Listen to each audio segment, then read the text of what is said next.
The private jet gleamed under the harsh Florida sun, polished so meticulously it reflected the world like a mirror, a monument not just to wealth but to arrogance. Its engines sat silent now, but their presence carried the weight of power, a power that had convinced its owner, Victor Carrington, that everything in the world belonged to him. Inside, the cabin smelled faintly of leather and citrus polish, the hum of air conditioning doing nothing to soften the tension that crackled like electricity. Victor lounged in his oversized leather chair, a smirk curved across his face as he leaned back, feet resting on the edge of a polished table. He watched Malik, a black man in a grease-stained uniform, wipe his oil-slicked hands on a rag, and for a long moment he did not speak. He simply watched, calculating, amused, confident in the superiority that money and lineage had gifted him. Then he spoke, voice slow, deliberate, each word a blade. "Careful, you might ruin my flaws." A laugh escaped him, sharp and cruel, like the crack of a whip.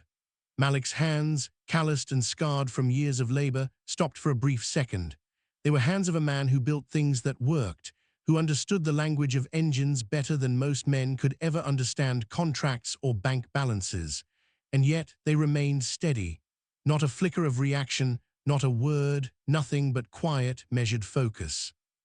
The other staff on the jet shifted uneasily. Their eyes flicked from Victor to Malik, and back again, each of them silently acknowledging the social hierarchy that hung over the cabin like a storm cloud. Some swallowed nervously, others kept their gaze fixed on the floor, pretending to tidy or rearrange polished magazines. But Malik's presence was different. He did not shrink. He did not apologize. His jaw was tight, a line of determination hidden beneath the calm surface, and his eyes, dark and steady, followed the engines as if they were old friends. Victor's laughter erupted again, louder this time, rolling through the cabin like a tidal wave of disdain. "Look at you," he sneered. "The great mechanic, dirt under your nails, smudges on my precious floor, how noble." The words were a mockery, crafted with the precision of a surgeon, and yet Malik did not flinch. He didn't need to. Every glance, every sneer, every whispered insult Victor threw was nothing more than a reminder of the weight he carried silently. A lifetime of watching the powerful look down at those beneath them. But Malik had learned something early, a truth Victor could never buy. Mastery is not measured in wealth. Mastery is measured in skill, in persistence, in the hands that dare to do the work no one else can. Victor leaned back further, letting out a theatrical sigh. "Do you even know why you're here?" he asked, though he didn't wait for an answer. "This isn't your world, Malik. You build, you fix. You touch the things I own, but you will never own anything yourself." His words dripped like venom, meant to wound, meant to remind Malik of the place he was expected to occupy. But Malik's eyes did not waver. They lingered on the engines, on the intricate metalwork, the hidden pistons and valves that demanded respect. He remembered the hours spent bent over a stubborn engine, the sweat that dripped, the frustration, the quiet triumph when a stubborn machine finally yielded. He remembered the joy of understanding something complex, something powerful, something that even the richest man in the room could not simply command into action. And now, in the quiet, tense pause, that knowledge settled over him like armor. Victor had arrogance. Victor had money. Victor had power. But Malik had something stronger: expertise, patience, and the quiet certainty of someone who knew the truth about work and worth. The room seemed to shrink around them, the air thick with unspoken conflict. Victor's smirk faltered for just a heartbeat, unnoticed by the others who were too afraid to intervene. Malik's hands paused on the rag, lifting it just slightly, fingers brushing the fabric with precision. He had learned to see beyond the taunts, beyond the laughter, beyond the assumptions. Every insult Victor thought was sharp enough to cut. Every sneer meant to wound, ricocheted harmlessly off a lifetime of resilience. Malik had carried these moments before, in garages and hangars, in backrooms and alleyways, where the world judged him by skin, not skill, by circumstance, not character. He had endured silent dismissals, shouted commands, sideways glances from those who believed that the measure of a man was in dollars and not diligence. Yet here he was, unbroken, poised, and completely aware of the stage that Victor had built for his own amusement. Victor's laughter softened into a chuckle, one meant to display control, dominance, and confidence in his unshakable place atop the world. "You think you understand this plane?" he mocked. You think you could ever touch what I have built? Malik didn't answer. He simply moved closer to the engines, hands trailing along the gleaming metal, feeling the subtle vibrations beneath his fingers, listening to the hum of potential energy sleeping silently within the machinery. He could see the stubbornness in the design, the hidden faults that only someone with patience and true understanding could detect. And in that moment, he realized something profound. Victor's world, glittering and polished, was fragile. It depended entirely on the work he did not understand. It depended on hands like Malik's to keep it running. Every bolt, every wire, every delicate adjustment rested on expertise, not entitlement. Victor leaned forward suddenly, voice sharp, trying to reclaim the narrative. "You dare stand there like you're my equal?" he barked. Malik's eyes lifted, meeting Victor, and in that silence a kind of understanding passed, not words, not threats, just a quiet, undeniable truth that shook the air between them. Malik had the knowledge Victor lacked. He held the key to the power Victor assumed was his alone. And in that quiet, electric pause, the first threads of reversal began to take shape. Victor's arrogance was about to meet the consequence of underestimation. The camera, if it were a lens on the story, would linger on Malik's hands, steady, capable, scarred from work that mattered. Every mark a testament to resilience, every smudge a badge of earned mastery. Victor turned away, chuckling to himself, unaware that his laughter was a countdown. The stage was set, the audience silent, the inevitable collision of pride and skill hanging in the cabin like a storm waiting to break. Malik did not move. He did not speak.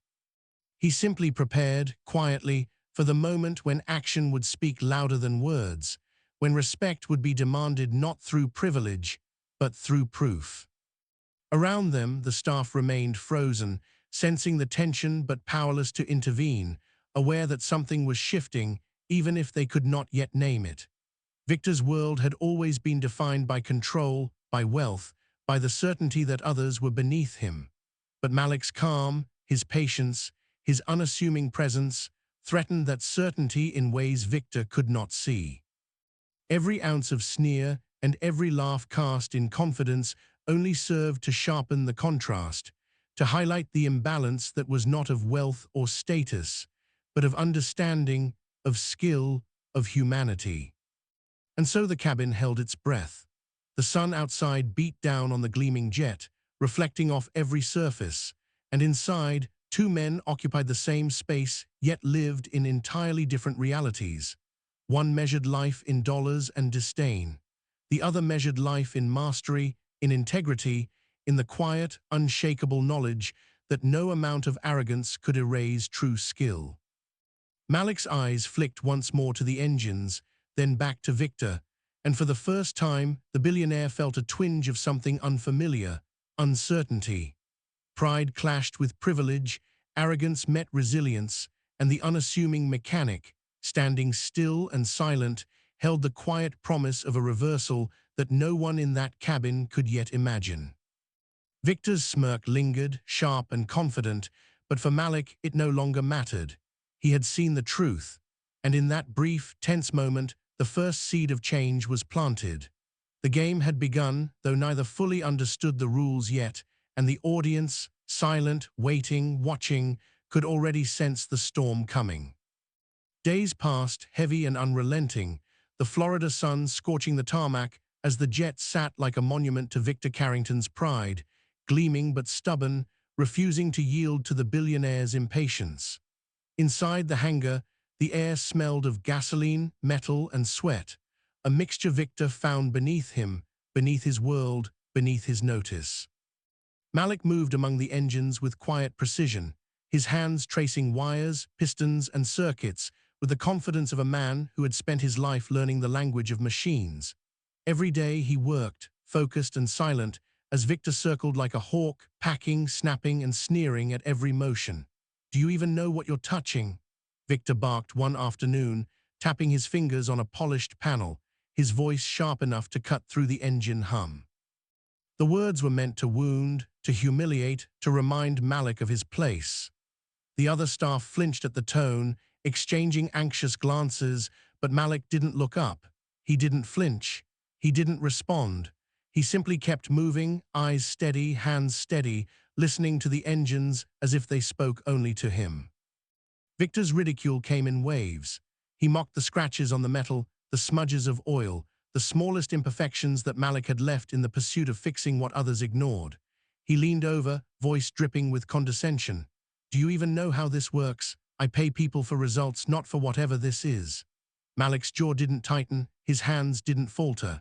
Every insult, every sneer, every impatient glance was stored quietly, catalogued, weighed, and measured. He noticed things Victor never did, tiny flaws hidden beneath the flawless exterior, minor problems ignored for the sake of speed, for the sake of ego. Each engine that failed to start, each circuit that sparked and died, was a silent message from the jet itself, a whisper to Malik that the truth of its design demanded patience, not arrogance.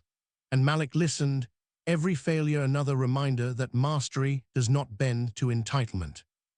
The staff whispered among themselves, careful to stay on the edges of Victor's gaze. "He might actually fix it someday," one muttered softly to another, eyes wide with tentative hope. But their voices were cautious, measured. Victor's wrath was quick, and no one dared speak above a whisper. The tension in the hangar was palpable, as thick as smoke from the engines, a silent acknowledgement of the storm brewing between money and skill. And Malik continued his work, silent but watchful, noticing every skipped step, every half measure, every corner Victor's arrogance had convinced him was inconsequential. Victor's frustration escalated with each failed attempt to ignite the engines. The pristine hangar, once a temple to his pride, became a stage for tantrums, for packing, for sharp gestures that cut the air. "This is unacceptable," Victor shouted one morning, red-faced and trembling with fury. "I pay you to handle this. How hard can it be?" He slammed a hand onto a console, the vibration rattling across the polished floor. Malik, hands steady, met Victor's gaze, not with fear, not with argument, but with quiet defiance. There was no challenge in words, no anger to match anger. Instead, there was patience, the kind that comes from knowing your work is true, your skills undeniable, and your timing inevitable. Victor saw only the calm exterior, the all-stained gloves, the silent man before him, and assumed the arrogance of power had won the day. He did not see the mastery simmering beneath, quiet, unassuming, waiting. The engines were stubborn. Circuits refused to connect, sparks danced briefly, then died. Every system faltered under Victor's impatience. Malik observed it all with the precision of a surgeon diagnosing flaws Victor had overlooked in his rush to assert control. And Victor, confident in his superiority, continued to mock, packing in sharp arcs around the jet, shaking his head, voice rising with each failure. "I don't pay to wait. I don't pay to babysit." Malik didn't respond. He didn't need to. Each failure Victor treated as humiliation was, in Malik's eyes, a step closer to truth, a step closer to proving that skill, patience, and understanding were worth more than dollars, more than status, more than arrogance. The tension in the hangar was a living thing. It twisted and coiled, brushing against every polished surface, pressing on the staff, whispering of the quiet war unfolding in plain sight. Victor's power was visible in every corner, in the polished leather chairs, in the gleam of the jet, in the certainty of his entitlement. Malik's power, invisible but no less potent, lived in his hands, in the knowledge that every system could be conquered, every engine mastered, every spark harnessed. It was a different kind of power, subtle and dangerous, one that could not be bought, one that demanded respect through action, not intimidation. And Victor did not see it coming, not yet. Hours turned to days. Malik traced wires, adjusted pistons, calibrated circuits, each movement deliberate, precise, filled with a quiet confidence that only comes from years of doing the work right. Victor hovered, watched, criticized, scoffed, and the staff watched with bated breath, sensing the inevitable collision of worlds. Every insult Victor threw, every snide remark, every sarcastic laugh was catalogued, a silent ledger of pride versus patience. And somewhere in that ledger, a quiet plan was forming, an understanding that the jet would speak truth, not Victor, and that patience, mastery, and dignity would have the final word. Victor, growing more desperate with each failure, began to pace in tighter circles, tapping panels, slamming switches, demanding obedience from a machine that refused to obey. "Do you know what you're doing?" he barked, eyes flashing. Malik finally looked up, calm, unyielding, letting his gaze meet Victor's. There was no fear, only the weight of competence, the quiet gravity of a man who understood his craft in ways Victor could never understand. And in that moment, the billionaire realized, if only for a second, that control was an illusion. That power, unchecked by knowledge or respect for craft, was fragile. But pride is stubborn, and Victor could not yet admit that the world he thought was his to command was balanced on hands he dismissed as insignificant. The hangar held its breath. The engines hummed softly under Malik's touch, circuits clicking into alignment, mechanical whispers answering to patience Victor could never possess. The storm of Victor's arrogance raged, but Malik's quiet skill held steady, a calm anchor in the tempest.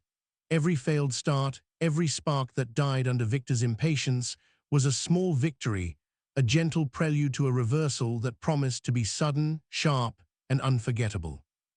The staff watched, caught in the gravity of the unspoken truth. Power is not in wealth, but in work. Mastery is not in status, but in skill. And somewhere quietly, waiting behind the polished panels and humming engines, the reversal began to take shape. Malik did not speak, did not announce his intention.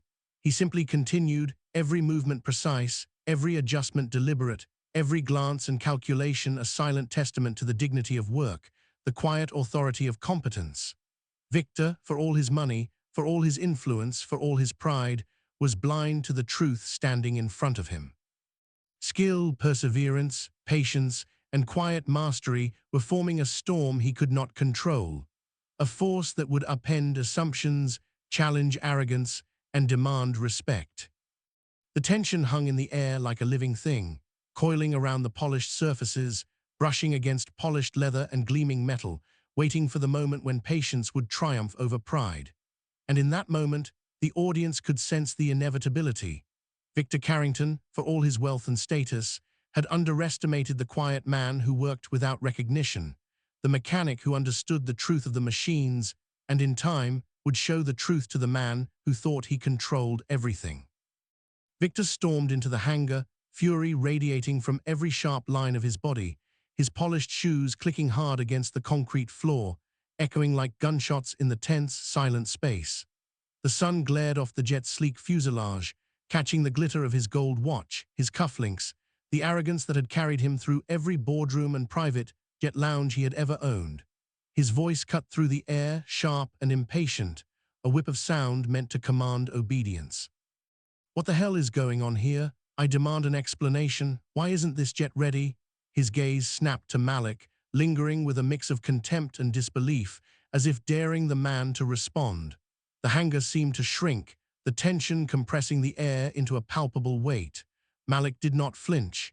He did not look away. He did not even let the smallest flicker of fear cross his face. He simply moved with the deliberate calm of a man who had already anticipated this moment, who had already understood the fragility of the arrogance standing before him. Victor's breaths were sharp and quick, his hands gesturing wildly, but Malik remained steady, calm, methodical. He slid his hand across the control panel, fingers moving with precision, deliberate, almost reverent, as if touching a living thing he had known all his life. Every motion was calculated, every adjustment considered, a choreography honed through years of patience, toil, and understanding. The jet systems, silent moments before, began to respond to him as if recognizing their master. Lights blinked in sequence, the displays flickered to life, and a low hum vibrated through the hangar. Malik's hands continued their quiet dance, connecting circuits, recalibrating valves, whispering to the machinery with gestures that spoke louder than any words could. And then finally, the engines roared, a low, powerful vibration building steadily until the hum became a thunderous pulse of life. The jet, once stubborn and uncooperative under Victor's impatience, now sang under Malik's touch, each system working in perfect harmony, every instrument performing with precision. Victor froze mid-step, jaw dropping, eyes wide, as though the world had shifted under his feet. He had dismissed Malik's hands as common, incapable, beneath notice, but now the private jet, a monument to Victor's wealth and pride, obeyed only Malik. Every system functioned flawlessly. Every gauge, every panel, every humming circuit answered to him, and Victor had no words, no authority that could undo what his arrogance had ignored. Malik looked up slowly, meeting Victor's gaze. His expression was calm, steady, unshaken. There was no triumph in his tone, no hint of mockery, no trace of revenge. He spoke simply, clearly, with the quiet authority of someone who had done the work correctly, without shortcuts, without excuses. "Your jet is ready," he said, his voice low, precise, carrying the weight of skill and dignity. The simplicity of the statement, stripped of theatrics, struck deeper than any insult, any sharp word Victor could have hurled. It was a declaration, not of defiance, but of truth. Mastery cannot be bought, cannot be mocked, cannot be dismissed. It exists in the hands willing to do the work, in the patience and intelligence applied when others rely on status alone. The hangar fell completely silent. The staff, who had watched Malik work in tense anticipation, now stood frozen, mouths slightly open, eyes wide, unable to look away from the scene unfolding before them. Victor's face shifted in subtle, almost imperceptible ways, first disbelief, then confusion, then something heavier, the faltering of arrogance. The certainty he had carried into the hangar like a shield, the belief that power could command obedience, that wealth could bend the world, began to crumble before his eyes. Malik's hands, steady and capable, had accomplished what Victor could not. The jet, gleaming under the sun, obedient, perfect, alive, was a testament not to money but to skill, not to status but to mastery, not to arrogance but to patience and dignity. Victor's chest heaved as he tried to speak, but words failed him. He opened his mouth, then closed it, each attempt swallowed by disbelief. He had thought this was his world to command, his property to control, his pride to protect. And now, stripped of mockery, stripped of control, he could only watch as the quiet man he had belittled proved that the measure of worth is not in wealth, but in action, in knowledge, in the relentless pursuit of excellence. Malik had done what Victor could not, and he had done it without anger, without noise, without revenge.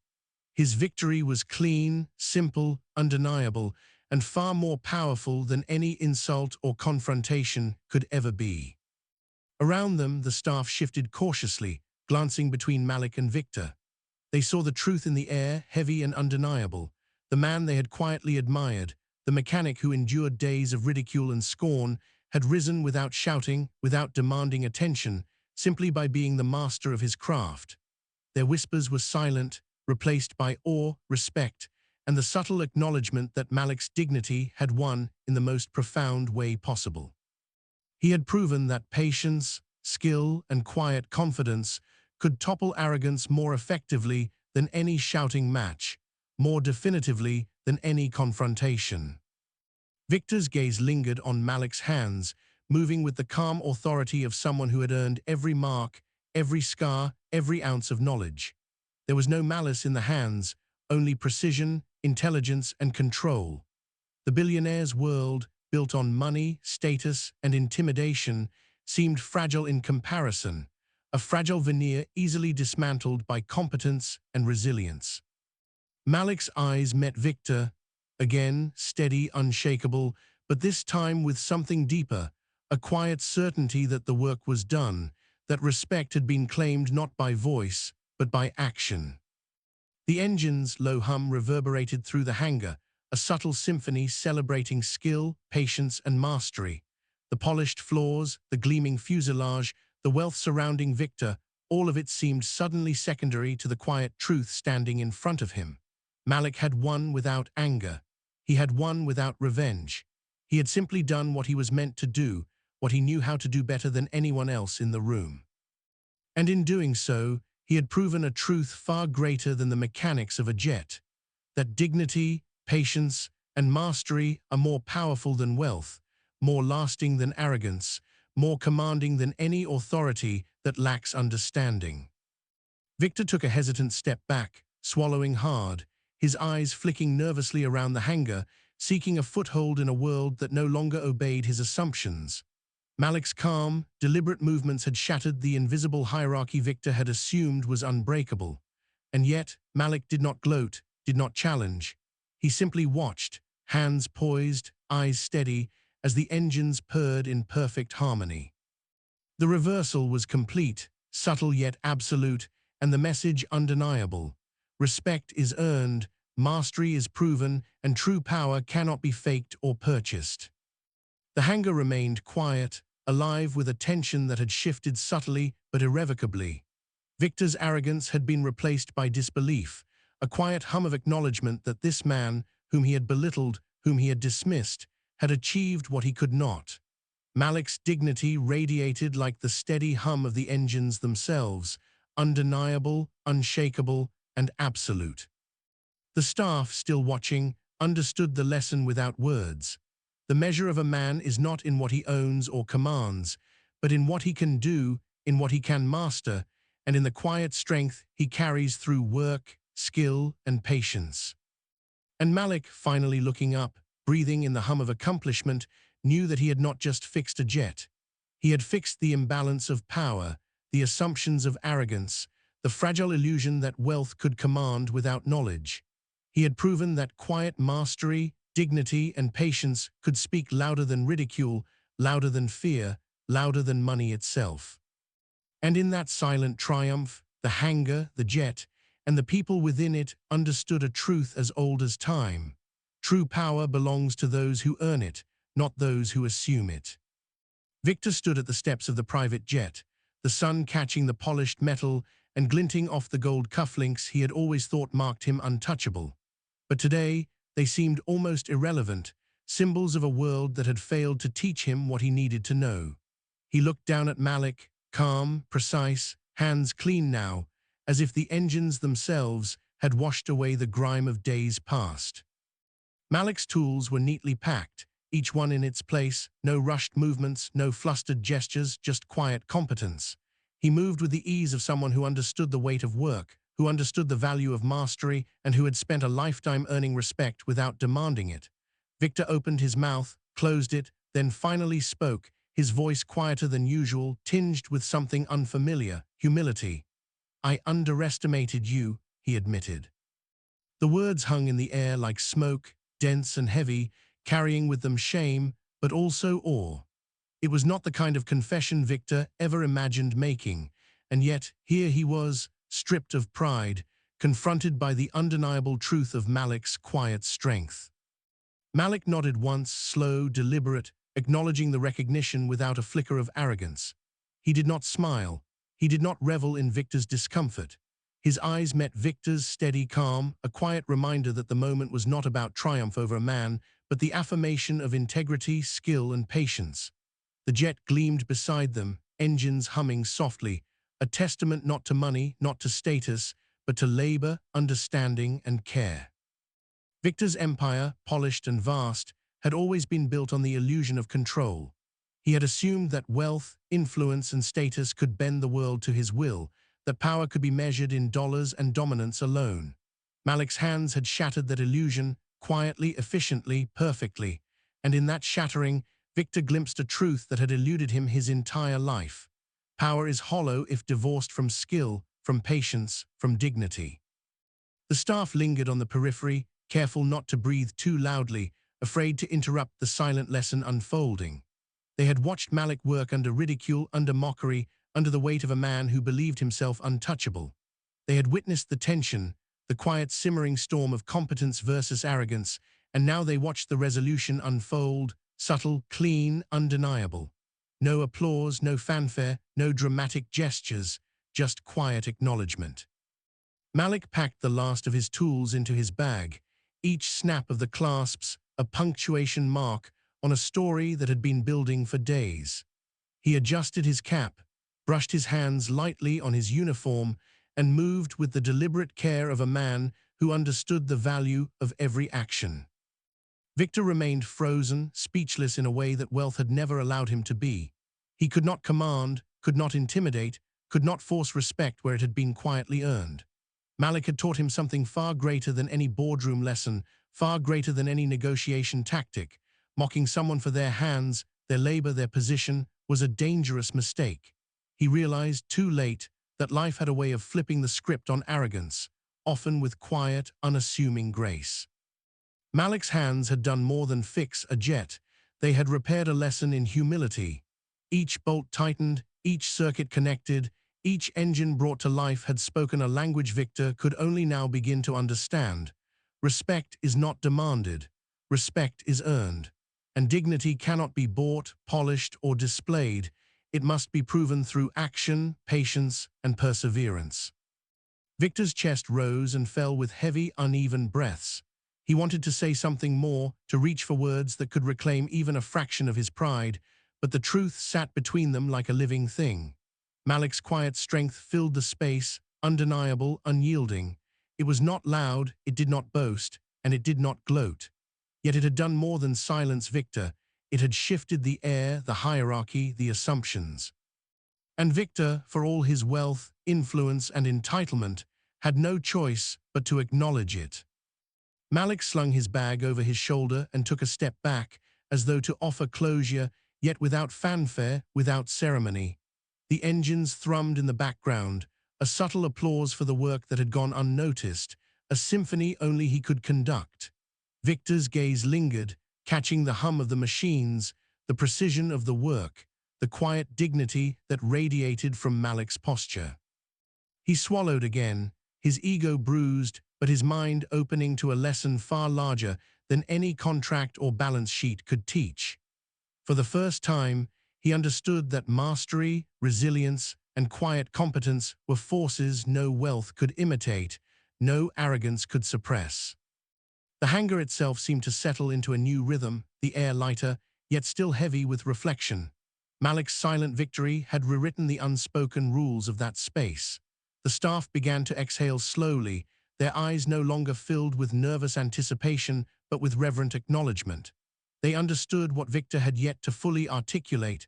True power is measured not in what you own, but in what you can do. It is measured not in wealth, but in skill. It is measured not in intimidation, but in patience, diligence, and the courage to persist under insult. Malik had embodied all of this without ever raising his voice. And in doing so, he had made a lesson visible to anyone watching, universal in its simplicity and absolute in its impact. Victor's voice returned, quieter now, more reflective. "I should have seen it," he muttered, almost to himself. "I should have respected the work, the hands, the effort." The words were slow, deliberate, heavy with regret, but also laced with a recognition he could not escape.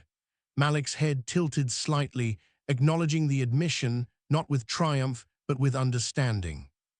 The unassuming mechanic had given Victor more than the functioning jet. He had given him a mirror, a reflection of the arrogance that had blinded him and the humility he needed to embrace. Malik turned toward the hangar doors, calm, collected, each step measured. Victor watched, understanding dawning slowly that wealth and status alone could never replace mastery, that arrogance unchecked could never command obedience from someone whose hands, whose mind, whose patience were unmatched. And in that slow, quiet realization, Victor finally began to grasp the universality of the truth Malik had embodied. Respect is earned, not assumed. Dignity cannot be bought, flaunted, or claimed by status alone. It is forged in work, in resilience, in silent mastery that commands attention without demand.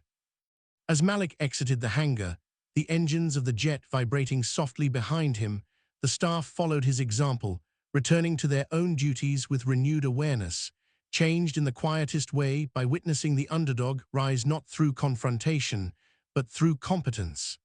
Victor remained at the steps, hands gripping the rail, his pride bruised, but his mind alive with lessons learned the hard way. And in that moment, the truth stood bare and undeniable.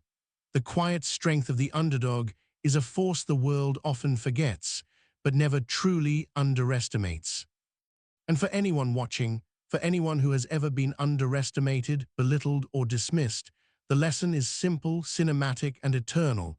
Mastery speaks louder than mockery, skill eclipses status, patience defeats pride, and dignity shines brighter than wealth. Malik's hands had fixed more than a jet. They had fixed a lesson in humanity, humility, and respect. Victor had finally seen it, and the world in that quiet hangar witnessed it too.